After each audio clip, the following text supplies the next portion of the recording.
మరి ఏదో బెంబేలెత్తిపోయో భయపడో క్రైస్తవుడు మౌనంగా ఉంటున్నా యేసు అనే ఆ మాటకి, ఆయన మాటకి లోబడి సృష్టికర్త మాటకి బందీడయ్యి క్రైస్తవుడు మౌనం అయిపోతున్నాడు. లేకపోతే పాత నిబంధన తీసుకుంటే ఎంత భయంకరంగా ఉంటుందో. నేనంతాను క్రైస్తవులు తిరగబడలేరా? క్రైస్తవులు యుద్ధం చేయలేరా? ఏమనే క్రైస్తవుడు నిర్మించింది కావాలి, బల్బు కావాలి, క్రైస్తవుడు నిర్మించిన ప్రతి వస్తువు కావాలి. ఫ్లైట్ కానుంచి, ట్రైన్ కానుంచి ప్రతి వస్తువు, ఆఖరికి ఇంట్లో దీపం కూడా క్రైస్తవుడు నిర్మించిందేగా. కానీ ఆ క్రైస్తవుని నమ్ముకున్న దేవుడు పడిపోద్దు. క్రైస్తవుడు నిర్మించిన వాహనం కావాలి, 2 వీలర్ కావాలి, ఒక మనుషుడికి కావాల్సిన సామాగ్రిని అంతా కూడా నిర్మించింది ఎవరు? క్రైస్తవుడే. క్రైస్తవుడు నిర్మించిన చదువు కావాలి, తను నమ్ముకున్న దేవుని పడిపోద్దు. ఇదా సభ్య సమాజంలో ఉన్న వ్యక్తులు నేర్పిస్తుంది? ఇది కాదు కదా. మతోన్మాదాన్ని రెచ్చగొట్టి మతాల మధ్య చిచ్చు పెడుతున్న వారిని గుర్తుపట్టండి. దేవుని సేవకులు ఏం చేశారు? దేవుని సేవకుడు మీ కొరకు ప్రార్థన చేయటమేనా తప్పు? నా దేశం బాగుండాలి, దేశ ప్రజలు బాగుండాలి అని చెప్పినదేనా తప్పు? అదేనా తప్పు? ఏ మతాన్ని దూషించకూడదు అన్న చెప్పిన మాటైనా తప్పు? దూషించలేదు కదా క్రైస్తవుడు. తను నమ్ముకున్న ఆ విశ్వాసాన్ని ప్రకటించుకుంటున్నాడు. చేత అయితే మీరు కూడా ప్రకటించుకోనండి. నీ భక్తిలో శక్తి ఉంటే, నరకం తప్పించిందని నీకు ఉంటే ప్రకటించుకో. ఎందుకు అడ్డుకుంటున్నారు?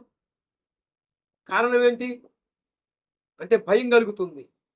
యేసు అనే నామాన్ని విన్నప్పుడు గుండెల్లో రైలు పరిగెత్తుతున్నాయి. అరిచేతిని అడ్డం పెట్టి సూర్యకాంతిని ఆపలేవు. క్రైస్తవాన్ని ఆపాలంటే ఎంతో మంది తరంగాల. అలాగా అన్నవాళ్ళు, అలాగా అనుకున్నవారు వారందరూ ఊరికి ఉత్తరాన పెట్టబడ్డారు. జాగ్రత్త. కదిలి రాండి, కదిలి రాండి క్రైస్తవమా, బుద్ధి చెప్పండి మత ఉన్మాదులకి. ఈ మత ఉన్మాదులకి బుద్ధి కలిగించున్నట్లుగా గలమెత్తండి.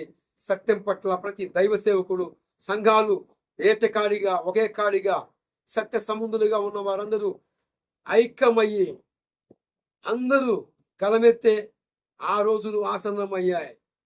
ఇలాంటి మత ఉన్మాదులని వాక్యం అనే ఖడ్గము ద్వారాగా తరిమిగొట్టే రోజులు దగ్గరలోనే ఉన్నాయి అన్నది నేను మీకు గుర్తు చేస్తూ ఈ మాటలు ఇంతటితో ముగిస్తున్నాను.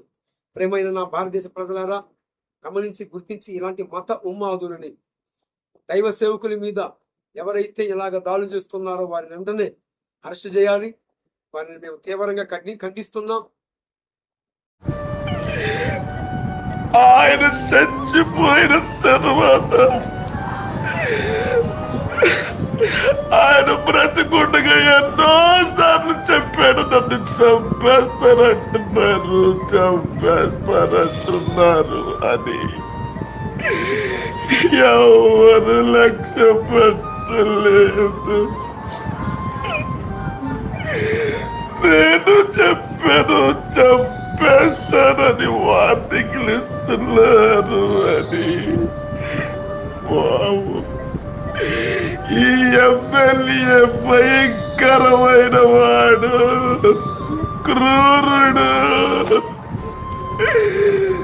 ఈ ఎమ్మెల్యే చంపేస్తాడు క్రైస్తవ సమాజమా? దళిత నాయకులారా,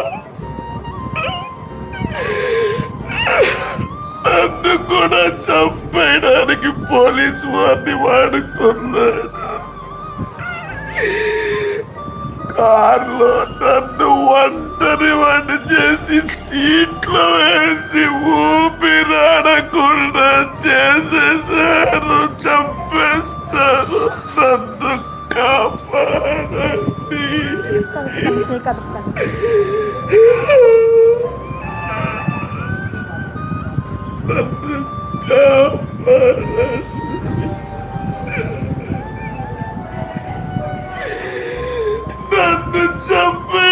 చంపడానికి ప్లాన్ చేశారు, కాపాడండి.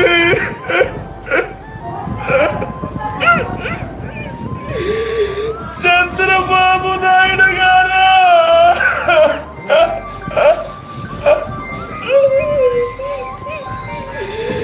లోకేష్ గారు,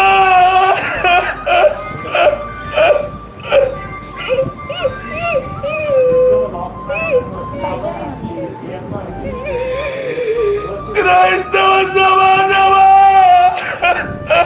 చచ్చిపోయాక రోడ్లు ఎక్కుతారా? బ్రతికుండగా కాపాడుకోరా?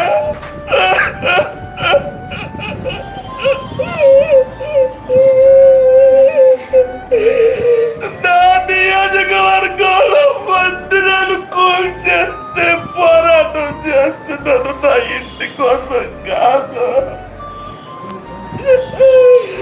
నా ఆస్తి కోసం కాదు.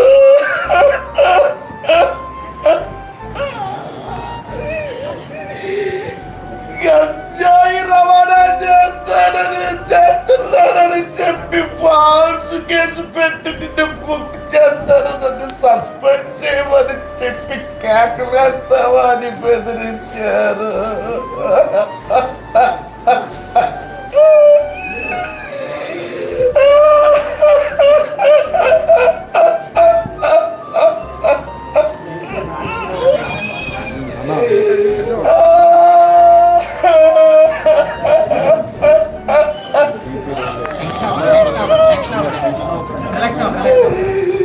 ఈ ఎమ్మెల్యే చంపేస్తాడు.